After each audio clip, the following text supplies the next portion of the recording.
Hello and welcome to UAT Time within the United Countries, special by First Ukraine. You can find us on the frequencies available on our website, firstua.com. I'm Sergey, Velichanskiy. And I am Olivier Vedrine. UAT Time is dedicated to bring Ukraine and Europe closer to each other by introducing the real Ukraine to the rest of the world. Our guest today is Kateryna Odarchenko, political consultant.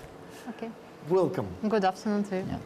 Honestly, we have a quite serious subject today, and by ourselves we can't pull it if you won't help us, because we want to talk about lobbying,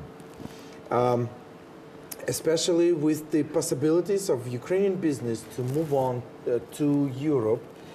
And we see actually within next several months, a lot of markets are quite rapidly changing, because Turkey now is no longer available for Russian business, so it's more open for others, and many other situations. So lobbying, here's the theoretical statement that I have found, that lobbying is the act of attempting to influence decisions made by officials in a government, most often legislators or members of regulatory agencies. And so Ukraine has its own traditions of lobbying, and the West has different, well, pretty much similar, but maybe in many ways different traditions. So what is lobbying? I think that in Ukraine we must understand difference from government relations. So what is government relations? Its first step, it's policy analysis. When, for example, you have milk production, and you must understand all regulation acts which connect with your businesses. So you write all policy analysis, and it's first step of government relations process in your company. Second step, it's step when you analyze all stakeholders which you need to connect. It's, for example, Ministry of Agriculture Policy. It's, for example, some people who work in local councils. And you write understanding for every stakeholder. After this, you write your position, for example, in some project of law or in other document. And these three steps it's government relation. And in Ukrainian practice, these steps work in government relations department in international companies. For example, Nestle, for example, Amway, so big international companies. And also it works in big Ukrainian businesses. For example, isKateryna, who work in aspect of export, who work also with big retailers and so on and so forth. And also government relations exist in NGO who work like associations, for example, agriculture association or some other. And after these steps, we work with lobbying, and lobbying it's process when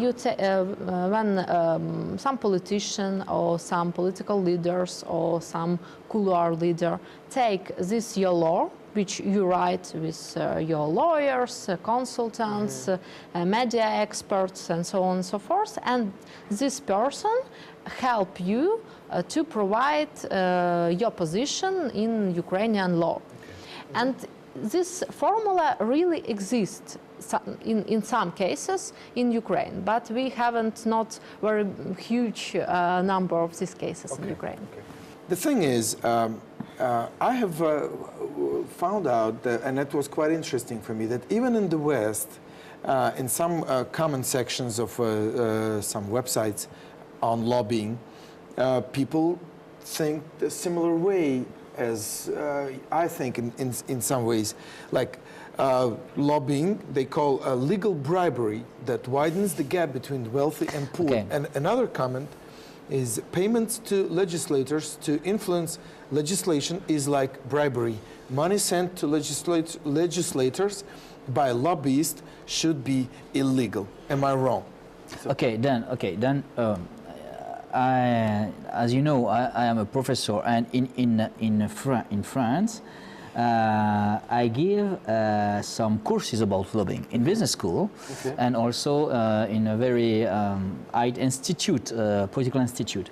And in those business school now in France, we have a lot of courses about lobbying, and we have to take care about this difference between corruption and lobbying. And you know that and the rules in France are very strict, and in Europe are very strict to make this difference. That means you pay for service when you are doing lobbying. Okay. You pay for a service. You don't pay directly the politician, or you don't pay directly the administration. You pay for service a cabinet, and this is a very different, like a lawyer. Okay.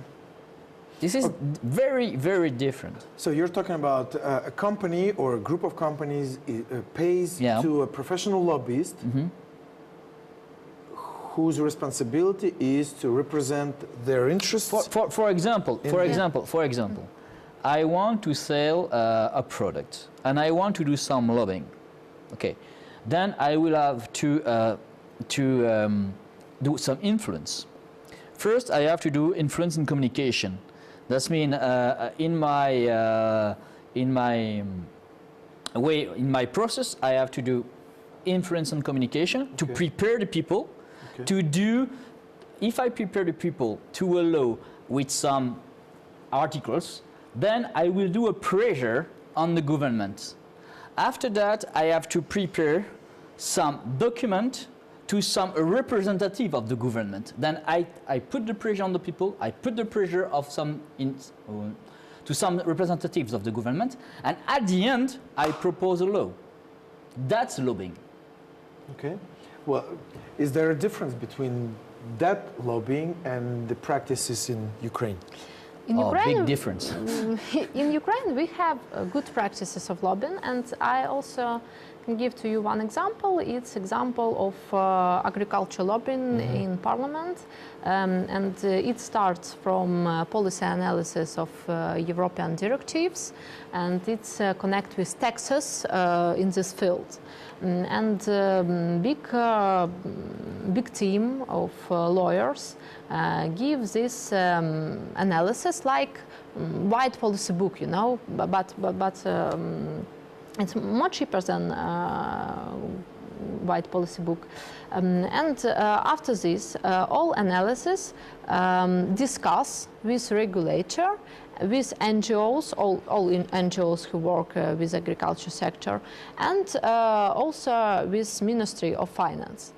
After this, Ministry of Finance says, oh no, it's a very bad tax policy which you provide to us. We want, for example, some money or some direct money and so on and so forth. After this, these people who work in agri-lobby, they do big media campaign about problems of their field and about crisis which connect with new decisions of Ministry of Finance. And people in every region come to roads and they blocked traffic on these roads with some messages. And after this, Ministry of Finance really understands that we need to find consensus and find some balance between proposals of agri-lobbying and between their proposals. And it's normally a project of lobbying. Of course, people who have businesses in this sphere, they pay for analysis, they pay for media campaign, they pay to some lobbyists and government relations professionals who do communications, but they don't pay directly to some MEP or some people from Ministry of Finance. And this is the difference. As you know, we received here one of my friends, Olivier, who is a security expert. And you know that together with Volodymyr, we did some lobbying for this law to give a status to the foreigner who are fighting in Ukraine. Okay? Yes, And yes. that was the same. At the beginning, some of Deputy of your Rada asked me to do some advices about the French Foreign Legion and the status of the foreigner in the French Foreign Legion and the status of the foreigner in the Ukrainian army. And after that, we did a press conference, articles, and that's the same way. And that's the new way of lobbying in Ukraine, and that's great because this is the same in US, the same in France, the same in UK.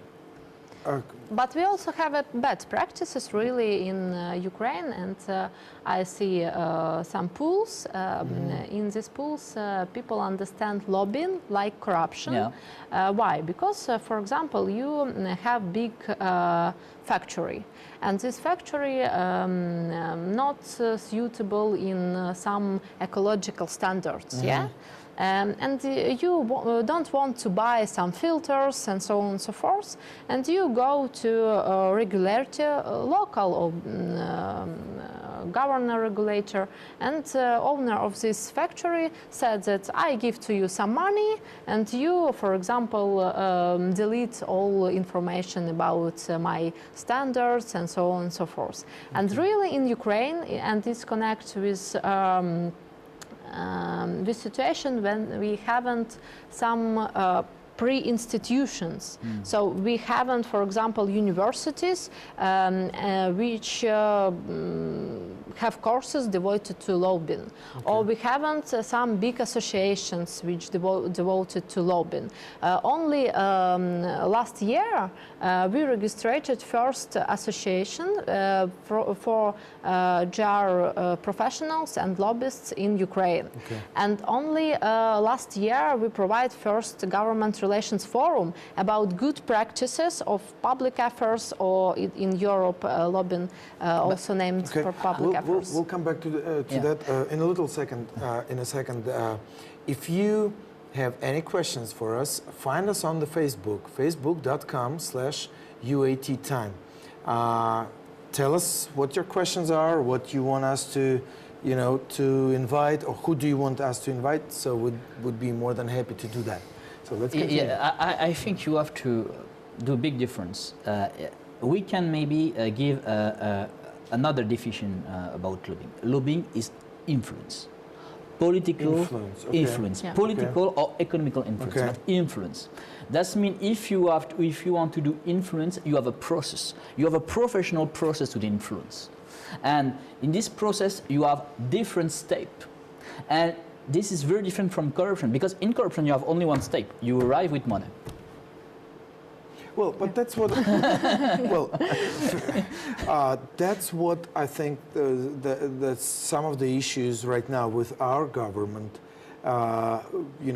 from the way the world looks at us, that we are so corrupted that if you want to solve or come to any solution with any question, you need to come with a suitcase of money.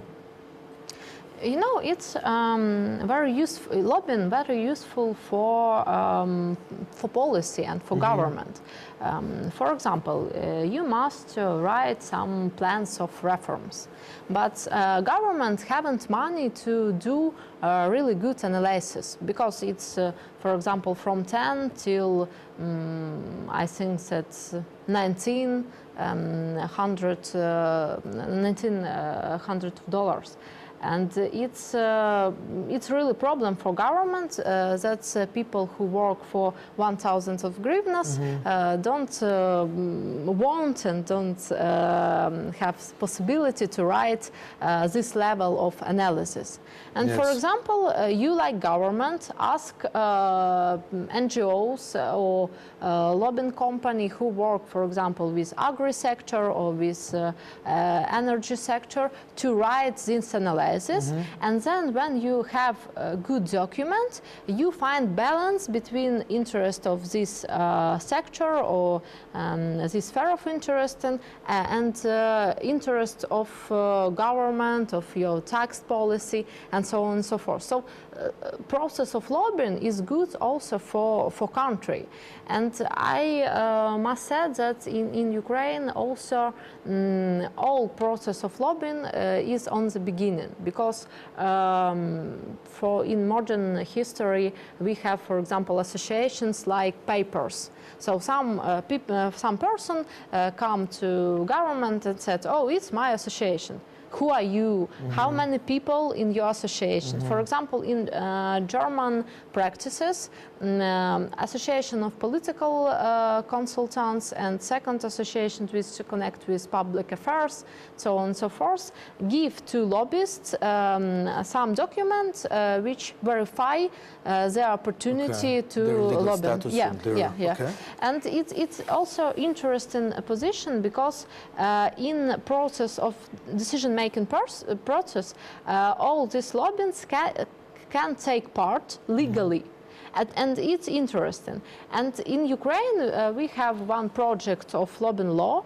It's provided by Mustafa Nayem. He is a good journalist, and I think that people who do a lot for democracy development, but he don't understand the process like Olivier or like other person who do this lobbying themselves. And here copy-paste lobbying law like in USA to Ukraine, and it doesn't work, because in Ukraine people who work in lobbying, in government relations, they need some opportunities. And when they take these opportunities, they will give, for example, some financial elements to all people. They give their surnames to people like lobbyists and so on and so forth. I want to add something. We can do a parallelism between the influence and the development of lobbying agencies and development of democracy. One of the first democracy in the world is USA, okay? And lobbying come from England and from USA. They are the biggest democracies in the world, okay? And we did some studies that we saw that more your democracy is efficient, more your lobbying influence and agency are increasing or are developed. And we can do a parallelism that lobbying is good for democracy. Why? Because in our modern democracy, USA, France, UK, Germany, you have more and more persons want to be represented in the power. And the lobbying is here to give a voice to some people, some interest, economic interest, but also political interest. And more and more democracy will be developed, more and more lobbying is developed, but because more and more people want to be represented in the government or in the influence of government. And for me, the enemy of lobbying is corruption, because the corruption squeezes the process of lobbying. And in USA, lobbying is very developed. And in Brussels, you know that in Brussels, you have more agencies of lobbying than embassies. Well, as far as you mentioned USA, the federal government and the majority of US states regulate lobbying. Most laws, such as the Federal Regulation of Lobbying Act of 1946, require that lobbyists register and report contributions and expenditures, and that groups whom they represent make similar reports. So everything has to be clear, transparent, clear, white. That's where we come to some difficulties here in Ukraine. I think that we must look through the roots of this problem. For example, one election campaign in Ukraine, it's like 20 till $50 million. And every political force have its investors, and its investors from groups of interest. In Ukraine, we call them oligarchs and so on and so forth, but it's groups of interest. And they understand that they pay for election campaign, and with MEPs, with people in government, with people in local councils, they will provide their interests. Okay. So it's also one way of lobbying, and it's bad practices. In US, these people who have interests, they also take part in fundraising campaign. Yeah, we understand it, and also USA, it's not utopia, yeah. But after this, they have government relations professionals and lobbyists, and they provide their interest in more clearly. But in Ukraine, in every talk show, we discuss why oligarchs control all parliament or all local councils. For example, in Zaporozhye, Mr. Akhmetov control half of local councils.